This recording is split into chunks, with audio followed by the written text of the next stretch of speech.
இந்த legendary சனியன்களான சுனாடே, Jiraiya, ஒரோச்சிமாரு இவங்க 3 பேத்தையும் பத்தி ஃபர்ஸ்ட் நம்ம நரேட்டோட தான் கேள்விப்பட்டிருப்போம், பார்த்திருப்போம். ஆனா இப்படிப்பட்ட ஒருத்தவங்க வந்து பல ஆயிரம் வருஷங்களுக்கு முன்னாடி வாழ்ந்ததாகவும் அவங்க பல சரித்திரங்கள் படிச்சதாகவும் சொல்லியிருக்காங்க.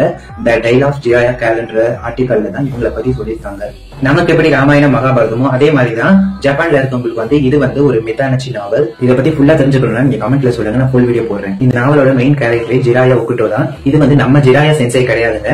அப்படி ஒரு லெஜெண்ட் வந்து அந்த காலத்துல பார்த்திருக்காரு. இவரோட உண்மையான பேரு ஒக்குட்டோ சுமோ ஹிரோயாக்கி. ஜிராயா அப்படின்னா யங் தண்டர்ன்ற அர்த்தம்.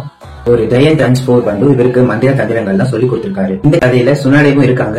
ஆனா நருட்டோல வர மாதிரி இந்த கதையில ஜிராயாவுக்கு சேட் எண்டிங் கிடையாதுங்க. இதுல இவரு சுனாடேவை கல்யாணம் பண்ணிக்கிட்டாரு. இதுல இவங்களுக்கு ஹீலிங் பவர்ஸும் இருக்கு. ஜெயம் ஸ்லாக்ஸ் பீரியட் தான் இவங்களுக்கு எல்லாத்தையும் சொல்லி கொடுத்தது.